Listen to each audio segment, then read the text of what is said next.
Welcome to this episode of the Conservative Coalition. Today we're going to talk about abortion with two members of our community. Before we get started, I just wanted to say please like and share our videos, subscribe to our channel, and support us on Patreon so we can keep doing things like this. Dana and Veronica are members of our community and joined us this week to talk about abortion. Since abortion is a hot topic issue, we like to see what other conservatives think about this. If you are on the left or share a different opinion, please come on the show, reach out to us on Twitter and let us know. We'd love to have a nice conversation with you. Dana and Veronica, welcome to the show. Hey, thanks for having us. Yeah, thanks for having us on. Please tell us a little bit about yourself, where you're located, and what your political ideology is. I'm Dana. I'm from Houston, Texas. Kind of grew up in the hood in Fifth Ward. Raised Christian conservative. Well, conservative. Excuse me. In terms of Christianity, I mean, when I I turned about 18 or so, 19. My now husband, then my friend, wanted to talk to me about how our beliefs lined up with how we voted and the different political parties, the Democratic Party platform and the Republican Party platform.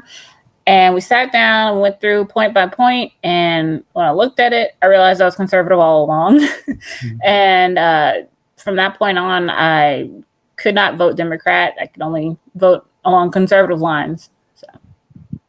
Great. Veronica, how about yourself? I also grew up as a religious Christian. My family has never been very political, but I became political once I could vote because I think it's important to be informed before you start voting for things that can change the country. I'm very conservative politically, and I grew up mostly in California, but I'm from a military family, so we've lived all over. Great. So when I was growing up, I was always told that Republicans are racist and they only care about big corporations, and I pretty much voted Democrat my entire life, and I just registered as a Republican, and can't wait to vote for Donald Trump in the next election. Welcome to the dark side. Yes. Well, yeah, I understand how it is maybe to live in a bubble and then to break free, and it's very, very, it's like a spiritual experience, I think, and it's like a sea of knowledge that you just can't get enough of. And that's how we all met on the Daily Wire, trying to get more information about what's going on in this world. Yeah. Our first question, let's see what your high level view is of abortion. And once we have that, we can dive in deeper and see what you think. Yeah, I would say the high level version, it's, it's become a catchphrase, but abortion is murder is how I see it. I cannot think of any circumstance under which it isn't. I mean, obviously, if, someone's being dragged down to the clinic and it's literally forced on them, that's not the woman's choice, but that very rarely happens. That's not the majority of cases. So bottom line comes down to what are you doing in an abortion? Are you quote unquote terminating a pregnancy, or are you killing a human being?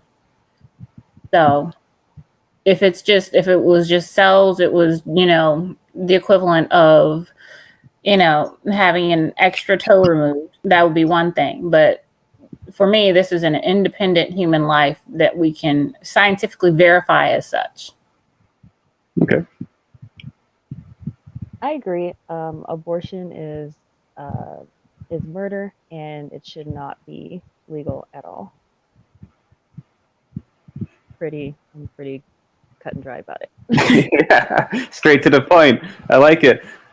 Dana, you said that abortions could be forced on the person. Can you elaborate on that more? There are some cases, and again, this is rare. This is like a percentage of a percentage point where, like, say, a pimp or something takes his, underage girl through the back door and, what have you. But that's almost that does not count for most of abortions. Most abortions are elective. It's like 99%, meaning a woman just basically says, I don't want this kid, so, take it out. Yeah. So, okay. Yeah, That's I all. actually just looked that up, and I'm looking for the article, but it is literally like 0.003% of abortions are for reasons like the mother's health or rape cases. It was like 3%. Yeah. So it shouldn't even be part of the discussion, honestly. It's so rare. And Yeah. very horrific. That's very sad to see that that's happening in this country and probably all around the world. Prostitution is a very common thing to experience in other countries too, and I'm sure that's going on there. Yeah, but we can only vote for what goes on in our country. So. Yeah, they could try to make it great again. So the libertarian approach to life is that we do not want the government to tell us what to do. Isn't it hypocritical for the right to want the government to tell us what we can and can't do with our bodies? Well, to be fair, the government does that every day. I mean, you can't take your body and strip off all your clothes and run down the street. You can't take your body and use your hand to just pummel your neighbor senseless. It's not a valid argument from that standpoint, because the government's always telling us what to do to some degree or another. I would agree with that to some extent. We don't want the government telling us what to do, but yet and still that has its limits, because your rights only extend as far as they don't encroach on somebody else's right. And the right to life is, I mean, that's the first right that we all have. So no one has a right to encroach upon that. You don't have the right to kill somebody else. And because I know it comes up, self-defense is not murder. Murder is premeditated. Murder is knowing what you're doing. Even spontaneous killing, I think they call it a crime of passion. That you'll still go to jail as a murderer, but that's different from self-defense. And in the same vein of the self-defense argument, less than 1% of abortions would be categorized as self-defense, as in there's a complication for the mother. I saw this in a report coming out of England, a report to Parliament about out of the 6.4 million abortions performed in England and Wales through 1968 to 2011, 143 were performed where the termination is immediately necessary to save the life of the pregnant woman. So that's 0.006%. And I see this going around a lot. People on the left are talking about babies as parasites, and that is completely inappropriate. And just sick to speak of a child that way. Babies are not parasites. Parasites are not supposed to be there. If you have a problem with how nature works, then you can take it up with God or evolution or Mother Nature. But that's an argument that shouldn't even be on the table. Yeah, that's a very nasty argument to call them parasites. I mean, if you look at the prenatal cycle, those are almost fully fledged babies. They look like a baby. They have a heart. They probably have a soul too, and a brain. Those are real people, and babies can even be born months premature now, thanks to advances in technology. And the fact that Planned Parenthood sells baby parts, baby body parts, that's kind of very hypocritical and proves the pro-life stance on life begins at conception, and a fetus is a baby. Yep. Yeah, the word fetus, I believe, means offspring, and your offspring is nothing other than your child. So people will try to say, no, let's call it the fetus. It's like, but that you're still basically saying it's your child at that point. Yeah. Yeah. Fetus is just an unborn offspring of a mammal, and I think people use that to detach themselves and to dehumanize it. There's a lot of tricks that go on with wordplay. Oh, it's not a baby, it's a fetus, which is just a baby. You know, they use a synonym to try to deflect or to desensitize and dehumanize. Um, and I think that one thing that conservatives have to remember is to um, not fall for those silly tricks. You know, for example, it's like you'll be having an argument on, say, immigration, and then someone will call you a racist, and then you start changing the conversation about why you're not a racist. Well, you shouldn't get distracted by the tricks. You should focus on the topic at hand. And the topic is, what is abortion?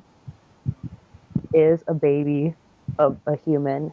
And do they have a right to life? Like that's all this is. Everything else about, well, what about, you know, bodily autonomy, or what if she's a teenager and all this other stuff that doesn't matter. Focus on the real issue. This leads me to the next question, actually. When is abortion okay or moral to do so? Should a rape or incest victim be forced to have the child? Dana, let's start with you. Well, I've thought this out because both my husband and I are pro-life, and we discussed the matter. And frankly, what it boils down to is this: is it right to punish a child for the sins of their father? You know, I mean, the child didn't commit the rape. The child probably didn't exist until, you know, some hours or possibly days after that.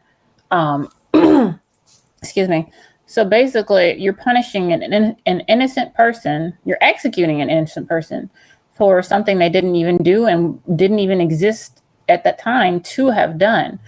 So there's really no excuse for it, and it's not forcing a woman to carry her rapist baby. It's preventing that child from being killed, from being executed unjustly, basically.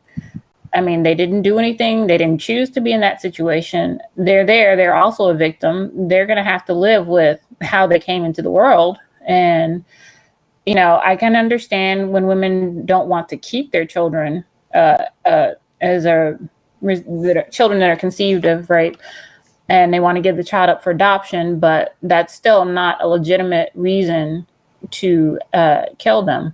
In fact, I was actually just watching something the other day where women were giving testimony they had been raped, and not only did they not have an abortion, but they kept their children, and they said that those children helped them to deal with all the pain and suffering they had gone through, because here was somebody that was precious to them and that they found that they loved despite what had happened, how they'd come into the world. Yeah, that's basically what I was gonna say. There are a lot of women who kept their children who were conceived in rape, and they just have a beautiful perspective on the fact that it's not the child's fault, and the child doesn't deserve to be eliminated because of that. I think that if you are raped and you get pregnant, which is extremely rare, first of all, you should be in counseling because everybody who has some sort of trauma like that needs to be in counseling. And I think with the correct counselor, you can go through the pregnancy, understanding that, you know, this wasn't your fault. This isn't the child's fault. You are a survivor. There is life after this. And you're gonna be okay, and the child's gonna be okay. And there's no, if that goes well, like there should be no problem with her giving birth to the child. Like she doesn't even have to see it. You know, you can, there are people who will adopt and they literally are there in the living room and they take the kid and the mother never has to see him or her. So I think that when we talk about being pro-life versus pro-choice, it's not that we're not pro-choice. We're just pro different choices. And those choices would be abstinence, contraception, adoption, and parenthood. So that's 4 choices. We're just not okay with the 5th choice, which is murder, which should not even be an option. Mm-hmm. Excellent points. I didn't really hear either of you address the second one, but maybe it's tied into your first point. No abortions. But what if you're raped, by, say, your father, or another form of incest is forced upon a woman? Is it really moral for them to have a baby that will probably be deformed or have issues? Well, there's no guarantee they'll be deformed, and even if they are, they can still live a full life. It's, there's plenty of people who have come into the world, you know, this or that or the other is deformed or missing a limb or whatever the case may be, and they, they live full and enjoyable lives. So that's not really, excuse me, that's not really something for someone to decide having no knowledge of the future. None of us can predict the future, but to assume simply that, oh, well, their life's going to suck, so we should just kill them now, that doesn't make any sense. Yeah. Sorry, I go on. would say that gets a little off topic, because that's going into a different category of whether or not disabled people should be aborted. That's going into a completely different topic, and that gets into a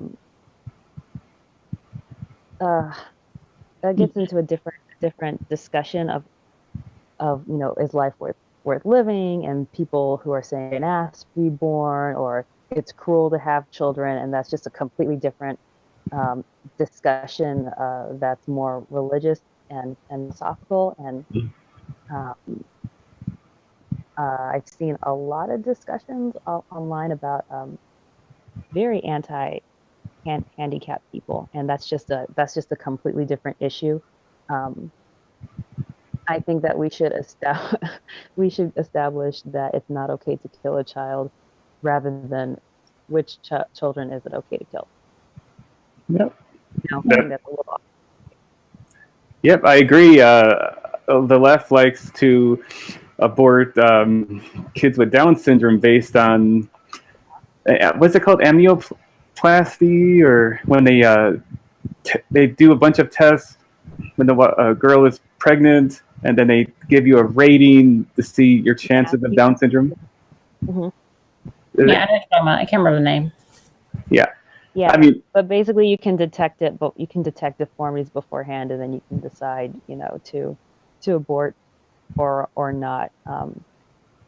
But I know that the left wouldn't be for that. If you could, for example, if you could tell if your child were going to be gay or transgender or something like that, and if they wouldn't want abortion on those grounds, or those countries who will abort their daughters because they're only allowed to have one kid, and they better have a son, so yeah.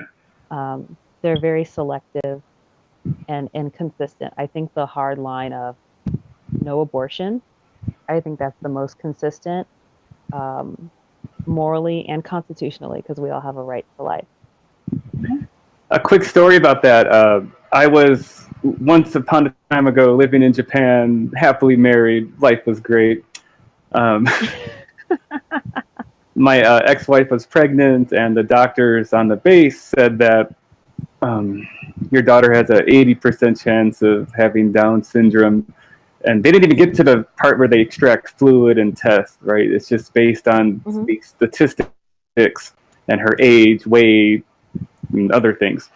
And we were considering, what to do, but then we eventually decided that it was wrong. I mean, it's still a life, and we'll just appreciate what we have. And I'm very happy that we didn't listen to the doctors and decide to go on an abortion, because my daughter's fine, healthy, just a little stubborn, but I can't hear that. Yeah, actually, my mom was offered an abortion when she got pregnant with me, and that was simply because my brother and I are so close in age.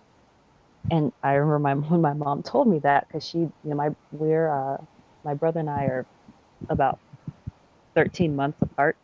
Oh wow. So she comes in holding this little baby, and then the doctor tells her she's pregnant, and she's like, "What?" And she said that the doctor actually, suggested abortion to her. And she was like, "Heck, what? Just because they're close in age? I mean, I wasn't expecting this, but no, that was never an option." So, so the idea that all abortions are for rape or for incest or for the life of the mother is wrong. 99% of abortions are out of convenience. Yeah. And I don't think that your lack of self-control is a good reason to justify killing somebody. But I think that speaks to the very hedonistic, amoral nature of our culture right now. It's a shame. We're going to get into convenience in a bit, but first I want to talk to you both about emergency contraception such as Plan B or the morning after pill. So basically what it is, it prevents pregnancy. It does not abort the baby. Eggs cannot get fertilized. So I would say it's okay and moral to use that. It's obviously, we can all agree it's way better than an abortion, and it's not actually ending a life or killing a life. Yeah, I would say, excuse me. For me, we never used any sort of, like, my husband and I never used any like sort of contraception because we both wanted a large family.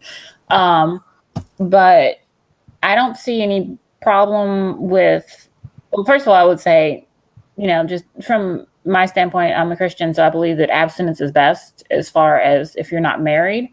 But if you're going to do it, I don't see anything immoral necessarily about drugs that prevent fertilization. The only, and I'm sorry if I don't remember the name of it exactly, but there was some pill that came out that could potentially prevent implantation. That means the egg is fertilized, meaning, as far as I'm concerned, that's a human being, a new, distinct human being. But because they couldn't attach to the uterine wall, the child is effectively starved to death at a very early age, and usually the mom won't even know about it. So that I would say stay away from. But other than that, I don't see anything particularly wrong with it.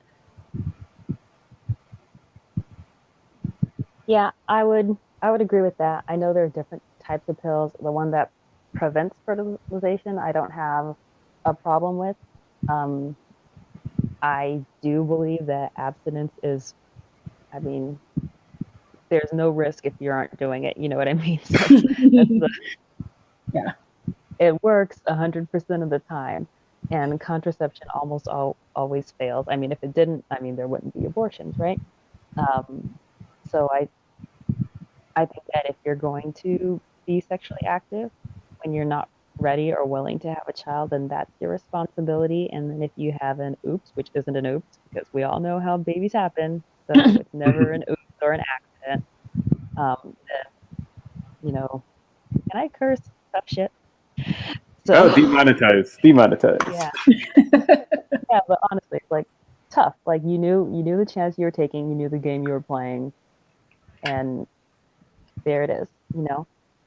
Yeah. But I wouldn't have any problem with that type of pill. So if it's preventing fertilization, okay, but not one of the termination pills. Hate the player, not the game. All right. The actual abortion pill is the one I really have a problem with because it's not really healthy at all for the parent, and then the baby can come out in pieces. It's very disgusting. Yeah. It's full of carcinogens. Ugh. Actually, it's really interesting, and I know people have been talking about generally how it's hard to get accurate information. So, doing some research, you can see at sites like Susan G. Komen and Planned Parenthood where it says, "Oh, there's absolutely no health risks," or if abortion has no health risks to the mother, it's perfectly safe, and there are women who die from abortions, but you never hear about that in the news. You know, you never ever hear about that, and those stats aren't talked about, or they're covered up. And abortion does have some negative effects health to women health wise. It increases your risk for cancer, breast cancer, ironically, which is hilarious to me since Susan G. Komen is a big breast cancer Yeah. awareness company, and they are affiliated with Planned Parenthood. So I find that to be just, I mean, you can laugh or you can be angry all the time, right? So I choose to find it hilarious. Yeah. And birth control actually is not good for women. And anytime you look something up on it, you see certain sites that will, you know, medical research that tells you that cancer, young women nowadays have a 33% more, or 36, I think it was 33% more at risk for cancer if they've been taking birth control. And I know it depends on which birth control and all that stuff, but I don't think it's I don't think it's fair or honest to cover up this information because it doesn't go with with your preconceived idea. And I see that a lot from the left. It's like they'll say that this should work, and if it doesn't work the way that they want it to, they more so cover up the facts, or they try to change the facts to fit the reality that they want. But I mean, honestly, like if birth control increases women's risk of cancer, like let's talk about this. How is this empowering or helpful to women to cover that up? You know, like tell the truth about it, and then women can be informed about if they want to just use condoms, or if they want to take the pill, or if they want to be abstinent, or if they want to do some other type of preventative method. But the fact that they hide information and lie about it shows that they're afraid that they're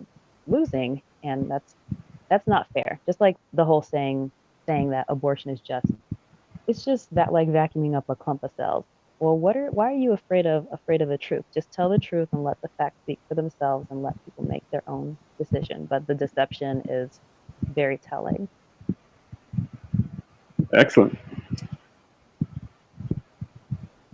You know, like why would you, like, for example, speaking of that, if you know, if abortion is really just vacuuming a clump of cells, why do people who are in favor of it refuse to show pregnant women sonograms, you know, ultrasounds, if it's just a clump of cells? Well, if it's just a clump of cells, it should be looking at like a little blob on the screen that has no shape or form, or just, you know, getting sucked out of a vacuum. But they know it's going to be, you know, arms and legs and so on and so forth. And that's why they don't want to show it. Exactly. Try to get one of them to watch a video of an abortion. You can't do it. They won't do it. Yeah. And I always say, well, if you think this is okay, watch it. You know, I have to look him up, but there's a former abortionist who no longer does abortions, but he put out 3 videos on YouTube, and they're cartoons of first, second, third trimester abortions, so you can see what actually happened. And it's really interesting. But I think that if you got more people to actually watch a video of what happens, then they would definitely change their mind. Another thing you probably will agree, I think doctors view us as objects and not really humans because they're used to working on our bodies throughout their entire lives. And I think in that example that you just said, that a doctor that no longer does abortions, is that he finally seen what it is. It's a human coming out, and killing it is morally wrong and disturbing. But I think if doctors started to wake up and realize that, hey, we're bodies, we're not just some woodshop project in the classroom that you can just hack away and modify, I think it would make the abortion discussion a little bit more honest. Yeah. Quick question. Wait. I have doctors in my family. My dad's a doctor, so And I know a lot of doctors. So it depends on the doctor. There are some who truly care about you and want you to be healthy and they care about what's going on. And then there are others who are in it for the money and they're just trying to do anything to get the money. And they don't care about you as a person. So yeah, that is a problem. And I think that a lot of doctors have bought into the leftist agenda, like, oh, it's a woman's choice, it's not a baby, or if it is a baby, it doesn't matter. But so some doctors, but I would say not most doctors, just because I know a lot. So I had to say that. Excellent. Quick question for both of you. I'm sure I know the answer already. Should tax dollars be spent on Planned Parenthood? Heck no. No. Send it on the wall. Yeah. Excellent. Decrease the deficit, something. Too. Is it a final yet that we're not going to fund them anymore? Didn't Trump pass something recently? I think he passed some kind of cut, but I don't think it's completely gone. There's a lot of fight back and forth about it. But hopefully soon. Yeah, I mean, we spend $1 billion and then they have so many ads and they support the Democratic Party. I mean, is the money really? We're basically giving Planned Parenthood money to campaign for the Democrats and get them elected. I mean, that's wrong. So one thing I don't like that the right uses is adoption is a viable solution instead of abortion. Certainly it is, to be honest, but adoption is not that good. Let me read some statistics and I want to get your input. In the U.S. in 2015, there were over 670,000 children in foster care. It causes trauma from not being with birth parents, lack of family skills, and victims of sexual and other kinds of abuse. Average stay is 2 years, and a lot of them were 5 years or more. They have a high risk of homelessness, unemployment, incarceration, and when they're adults, they'll likely never have a permanent home. And adoption costs between $0 and $40,000. I know the left likes to use this argument as for adoption that not getting an abortion can result in a child growing up in a bad household or a burden of the state. And oh, now they care about being a burden on the state?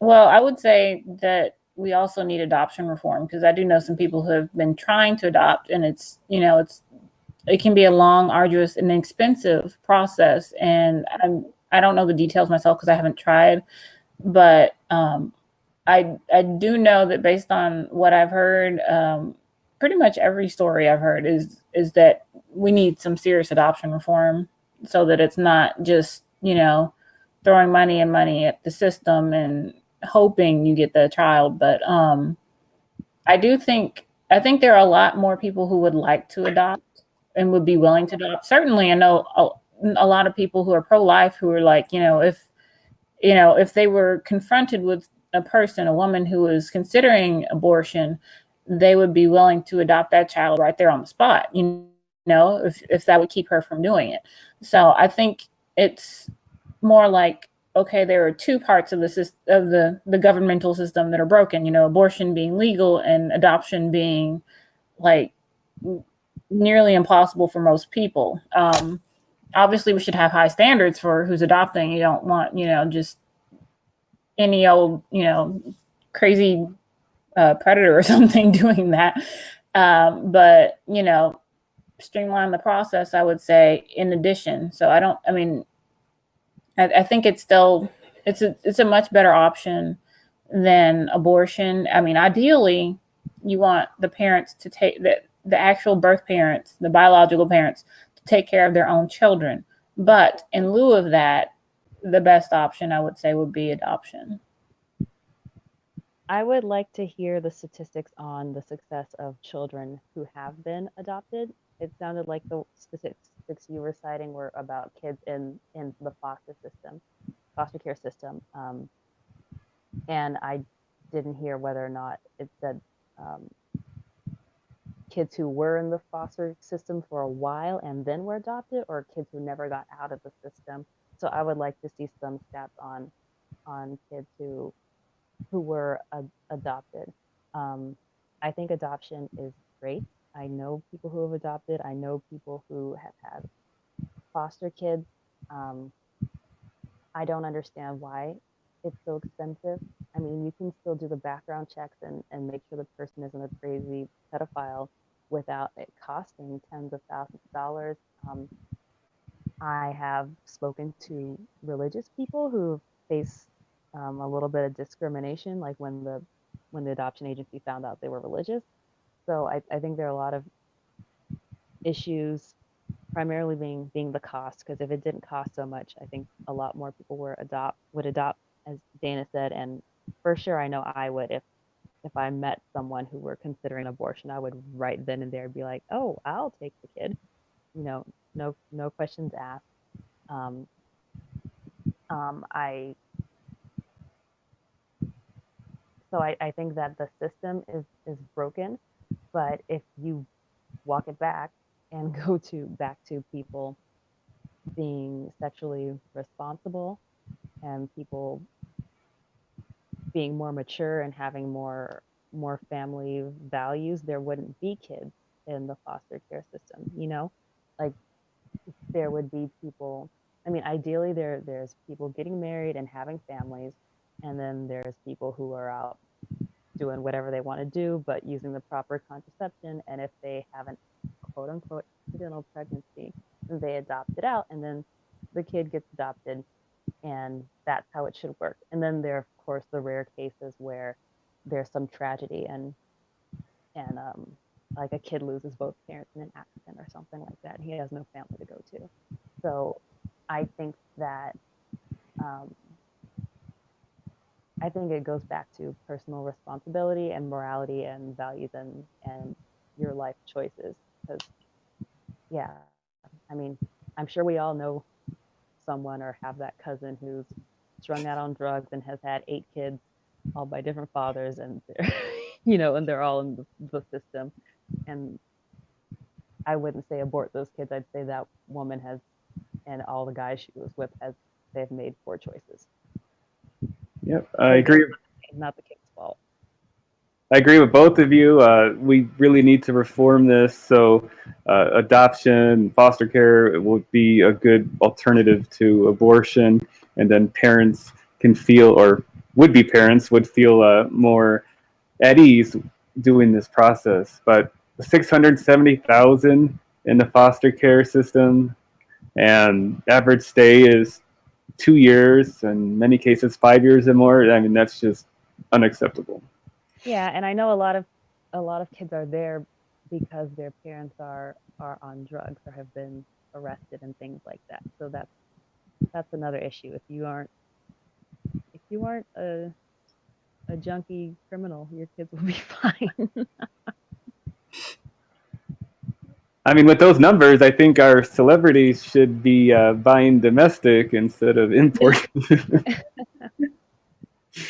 Well, actually, it's a lot easier to get kids from other countries.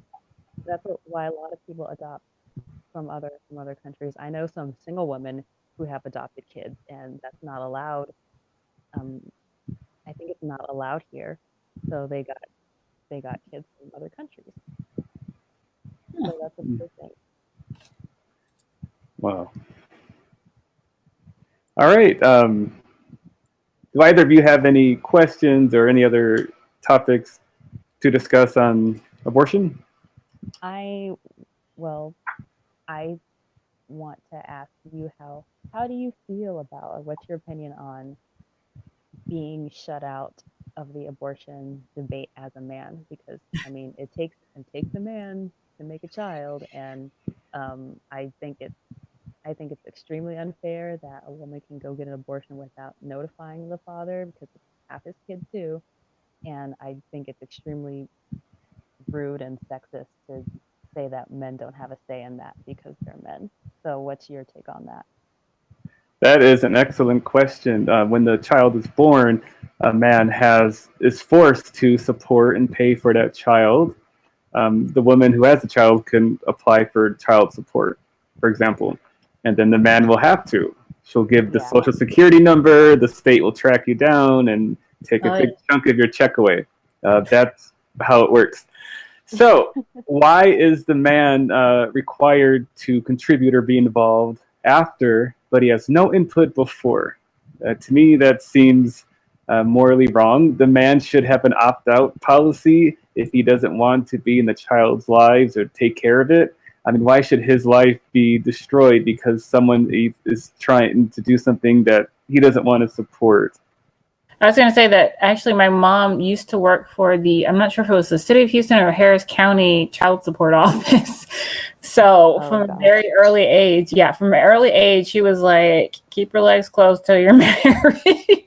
Because they were always having to deal with, tracking down, guys who'd left or, skipping out on payments and so on and so forth. And then on the other side of that, my dad did substitute teaching for a while with the school district, and he would often get sent to the last chance schools where you'd see basically what happens when the fathers are left out of they're out of the picture, because it was, when I say last chance, I mean like this is, if they don't straighten up in the school and they keep making trouble, they're probably going to jail or possibly prison, and maybe even tried as adults in some cases when they're teens. But basically, he was working with he would see day by day, what happens when we're leaving the men out of the family. So I'd say a lot of this boils down to strengthening families, keeping them together. If ideally, I would say don't have sex before marriage. But if you do, and you get pregnant, you stick it out. You say, hey, wait, this isn't about me anymore. This is about the life we created together, and we need to take care of this.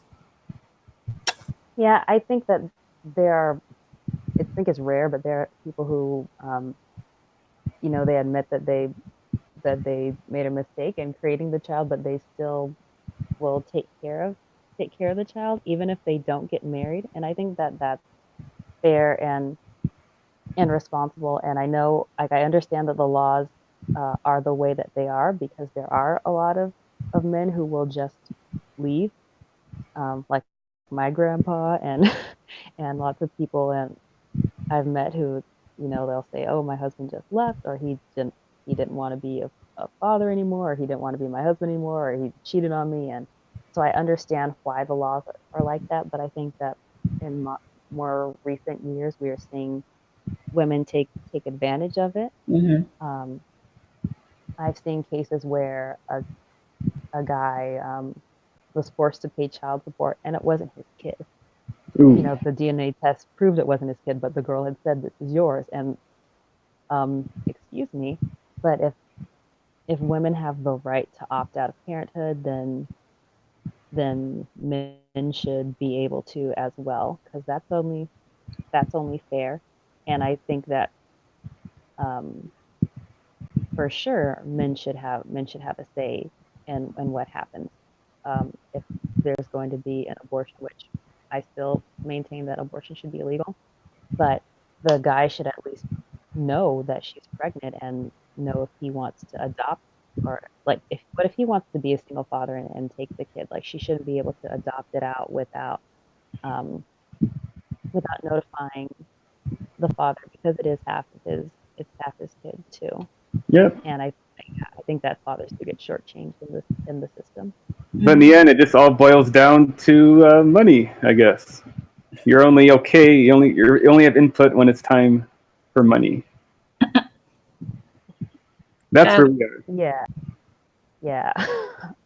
Unfortunately, and that, I don't agree with that.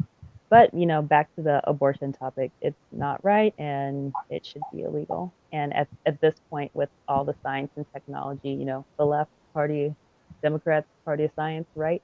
It's funny when they want to get ignorant about science when it's inconvenient for them. But we all know how babies are formed. We have photos. We have we have hard evidence of what happens at conception. You can see a baby literally forming from the first cell division. He has his own DNA, he has his own body that's forming, and nobody has a right to take away his right to life. That's right. All right, ladies, anything else on your mind? Nothing I can think of. All right. Well, I'd really like to thank you both for coming. It's nice to get the audience involved and see what's on their mind. If you disagree with these fine young ladies and you are on the left, please come on the show. We would love to have you and hear what you have to say. And for any show, for anything we do, we want to hear opposing views, because sometimes people live in their own bubbles, and that's never good. So, Veronica, Dana, thank you both. Thanks for having me.